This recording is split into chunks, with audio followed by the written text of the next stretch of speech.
Welcome to The Bid, where we break down what's happening in the markets and explore the forces changing the economy and finance. I'm Oscar Polito. AI has been dominating investing headlines for almost 2 years, but it's not just a buzzword. It's a powerful technology that's poised to revolutionize industries and economies on a global scale. Investors are asking, how will AI reshape job markets, productivity, and economic growth? And more importantly, who stands to reap the benefits of this technological revolution? Joining me is Nicholas Fawcett, a senior economist in the BlackRock Investment Institute. Together, we'll explore what AI means for the broad economy and the different stages of AI's evolution. Nicholas will provide an overview of the possible changes across sectors and the strategies investors can use to position themselves for success in this new landscape. Nicholas, thank you so much for joining us on The Bid. Thanks for having me back, Oscar. So, Nicholas, we've been talking about AI or artificial intelligence for some time. The BlackRock Investment Institute has labeled it as one of the mega forces, which means it's a big structural driver of returns. And we've talked about the history of AI on The Bid. We've looked into the investable themes that it creates. But curious, how do you see AI playing out? Absolutely right. I mean, it's burst into global consciousness a couple of years ago when ChatGPT came out with the new GPT apps. One of the reasons it's captivated so many people, I think, is that AI is trying to embody and then just amplify or scale human intelligence. And that's why it's so different from kind of the regular ICT boom that we saw from the 1970s to the 1990s that like put a desktop computer on our desks and then a phone in our pockets. And it's the kind of general technology that could rival some of the most important breakthroughs of the past couple of hundred years. So like steam power, electrification. It's something that can be embedded in a whole range of different applications and avenues that could transform some of these things in the future. But the kind of point at the moment is that there's a lot that we don't know. So we have to be really humble in every step of the way because they're so complex, these AI models, and we don't know how much more complex they're going to become. We don't know how much energy they're going to need. And we don't know really at this stage what effect they might have on the economy. Is it going to transform a lot of sectors broadly? Is it going to be a more narrow impact? The world could look very different depending on the answer to these questions. And so in order to get in the game, we think we need to have a good bat. I'm not talking about sports. I'm talking about a framework for laying out how we see this evolving. And the bat in question is three things, three phases, if you like. First is build out. The second is adoption. And the third is transformation. The first phase is where we are now, the build out phase, where we're seeing, in a sense, a race to build out AI infrastructure. So data centers, the chips that are needed, and so on. The second adoption phase is really to come. It's as AI matures and firms start to accelerate the adoption of AI in their regular processes. That's going to require a lot of investment from those firms. And then third is kind of the most interesting long-term impact is transformation. This is where firms really could unlock the value of AI. And there's a story to tell about the economics of all of that. There's an important question of what it means for investors, because the opportunities are here now, even if some of the kind of longer term structural changes are going to play out over decades. And so you mentioned the build out phase, which is the first of those the three phases that you talked about in BAT, as you cleverly labeled that.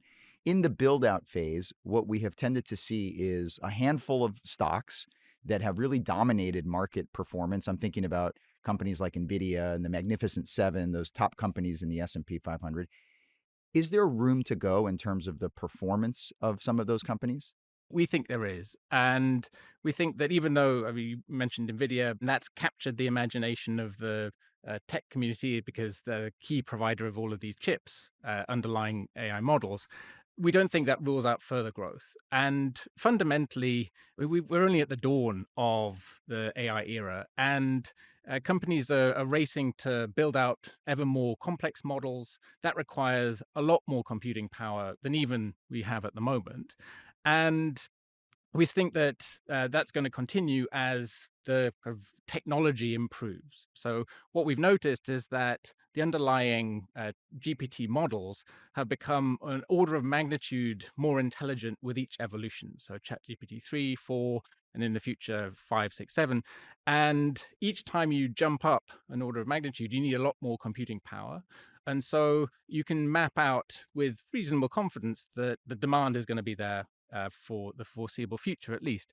And in a sense, for the firms that are investing in this, kind of some of the large tech firms, it's a question of kind of survival rather than kind of should you invest at the margin in kind of data centers or chips or so on, because those who don't compete are risking kind of losing out all of their market share in terms of this opportunity.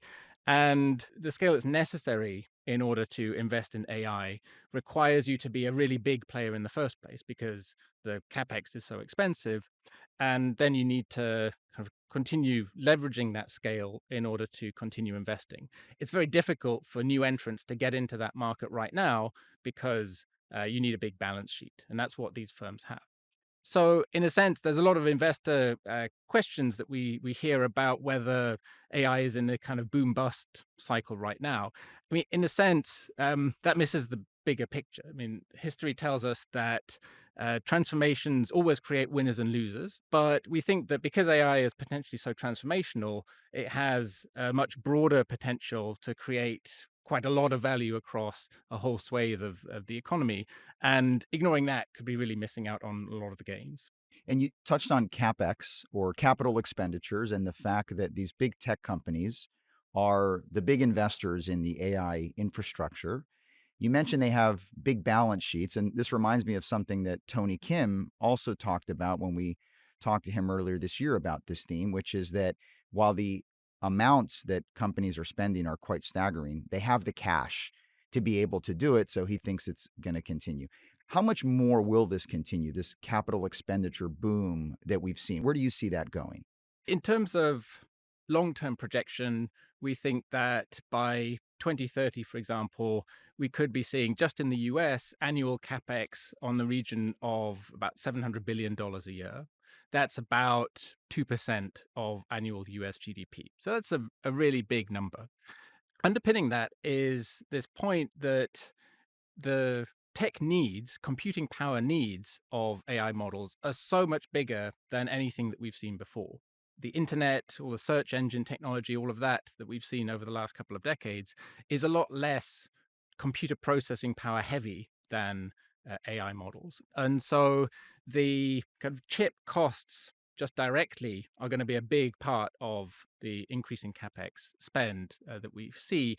And it's not just that. In fact, it's also the cost of data centers. These chips run like physically really hot, so you need more powerful air conditioning. You need a lot of energy in order to supply the computers. And so there's a whole ecosystem around just the underlying chip that has to be built out too. In fact, as Tony talked about when he was last with you, the energy needs are potentially so big that energy suppliers may be struggling to keep up. And so, in terms of the risks that we would identify, one of the big near-term risks is that they simply can't find enough energy in order to supply that. That's why you see some of the large tech companies investing heavily in even nuclear power stations right now in order to guarantee consistency of energy supply over the coming decades. Right. And what you're pointing out is that while we think of AI as a technology, it has implications for many different sectors, and it truly is transformational. It even impacts the energy sector as well and the demand for energy. Let's stick with Tony Kim for a second. He seems to be a popular name we're discussing here, and Tony's very passionate about this topic. And he's talked about the productivity gains that he thinks it brings to sort of the personal assistant market, the individual, I should say. But when does AI start to deliver productivity gains for the broader economy?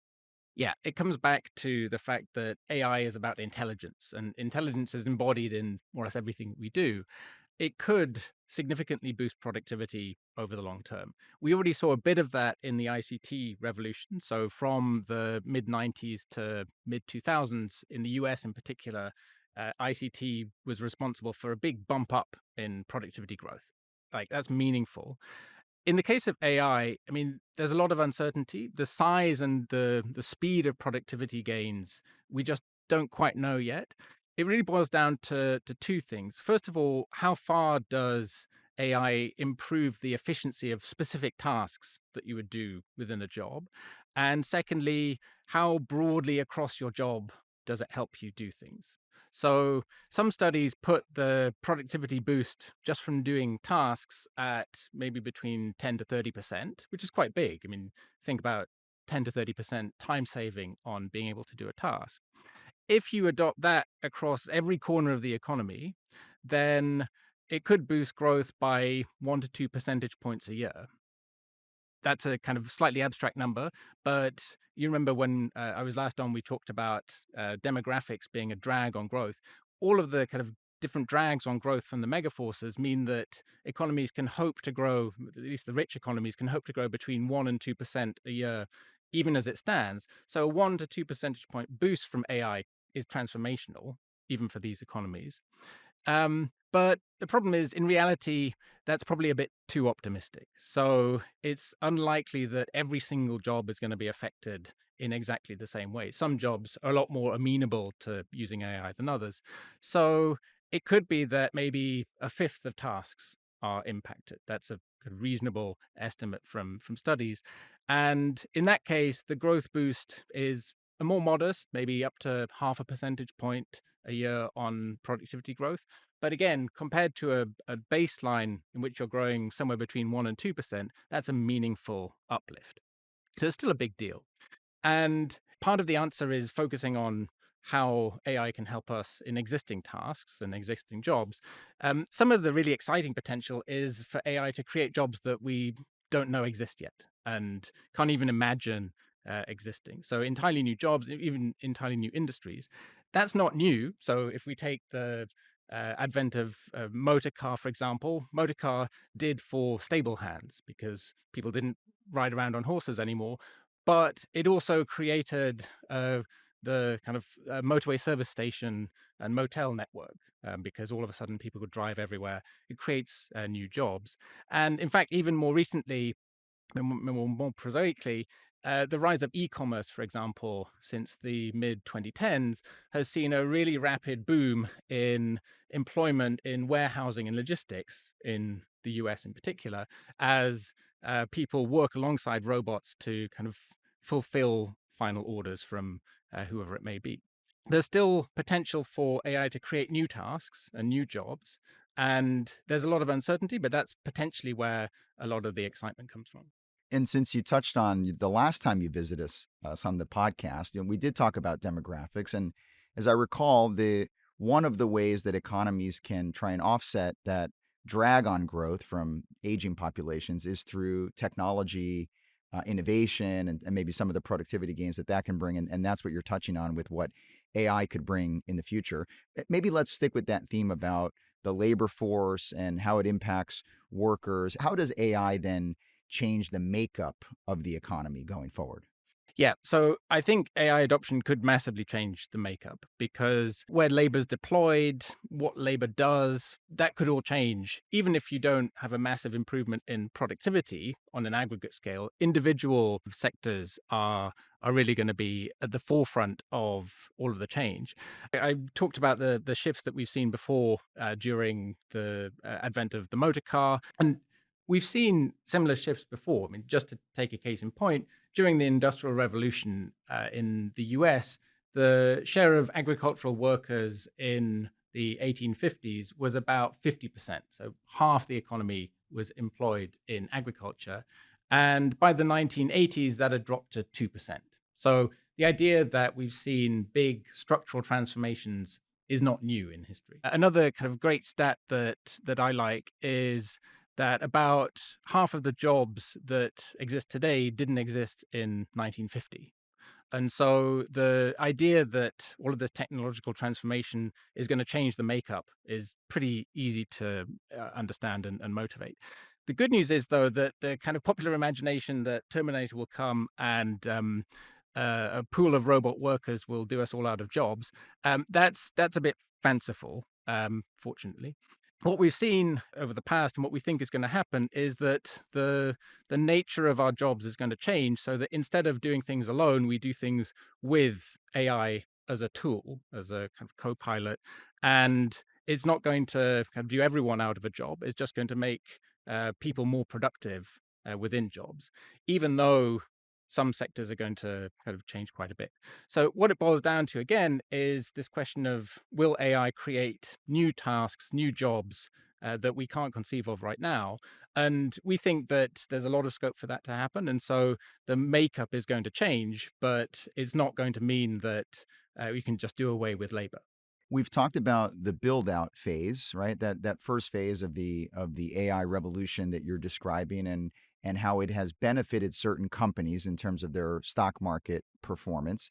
As we continue along this journey with AI, what are the industries, what are the sectors that you're seeing that are going to benefit? Is it still the ones that have been winning, or does it start to broaden out a bit? Yeah, it's a great question. So this is where we come back to BAT. So build out, adoption, and transformation. We're still in this build out phase, and so we still see more room for these build out related firms to benefit. And in particular, we talked about some of the chip producers. These are complex chips. They're still going to be made by kind of similar kind of companies that we're seeing at the moment. And we think that it's difficult to get into that market right now. So there's still ample demand there. We also see an opportunity in the data center and physical architecture around all of these chips. So the upstream industries related to that, like industrials, energy, and so on. As we move into the adoption phase, that's where we start to see things broadening out. So some of the companies that can start employing AI to improve their production. And some businesses are already starting to do that. We're seeing some firms use AI to scan earnings transcripts so they can kind of assimilate the collective assessment of companies at the moment. Some people are using it for marketing, kind of call centers as a replacement for shrinking workforces, and also a lot in the tech industry around coding. So you can use AI to help you code. Even if you know the language already, it just massively increases your productivity. And those early adopters present opportunities now, of course. Further out, I mean, in this third phase of transformation, we think that there is going to be a wide range of applications that firms are going to build, and that's going to emerge. And I mean, really, the focus is going to shift on the industries that have the most potential, the most AI exposed tasks that we can try and find. And the sectors I would pick out there are things like finance, retail, education, healthcare, all areas where there are a lot of jobs that people currently do on their own that could be improved with AI, but not in a way that would do them out of jobs necessarily, that would just make existing labor more productive. And so you kind of dramatically increase the potential for those industries. And we're already seeing it push the boundaries of human knowledge. So there's a widely reported example of using AI tools to try and predict the way proteins fold. And you can use that to try and then work out how to create new medicines. That's kind of pretty groundbreaking. And we're only in the early days, and already there are a lot of examples where there's no way that humans could have been able to make this much progress just on their own. So it's really exciting. And in a sense, the most exciting things are things that we can't imagine yet. If you're an investor and you're thinking about the investment landscape and everything that you've touched on, how does somebody best position themselves to benefit from this megaforce? Yeah, and absolutely right. That's where the back comes in again. You don't need to wait, is the most important message. You don't need to wait for the productivity improvements to come in the real economy. Eventually, you can look around and see investment opportunities now. So it's more concentrated right now on the build out phase. I mean, even with the rapid evolution of some of the top players, in the sheer volume of information that we're getting, and the limited visibility that we have in some of the emerging tech, means that you need to be pretty well informed in order to make a good investment decision. So that's why we think deep expertise is really important, especially in the environment where there could be a couple of really big winners. And so relying on kind of broad benchmarks doesn't really fit the bill in this case.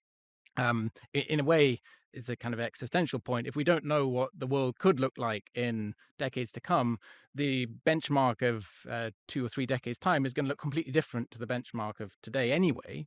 So what it means is you need to go active. You need more granular insights into your investment approach and try and identify what the most promising opportunities are. Knowing how to go into that requires a lot of expertise. So that's why we'd say we favor kind of being active and kind of taking an active investment approach, because that's the way to navigate all of the uncertainty and the expertise that you need in order to make the right decision. Right. Be active. And this is a space that is going to continue to evolve for many years. And you've introduced us a new acronym, BAT, which we will now internalize and keep in mind, build out adoption and transformation. And maybe we'll have you back at some point, Nicholas, to see where we are along that journey. Thank you for sharing this information, and thank you for doing it here on The Bid.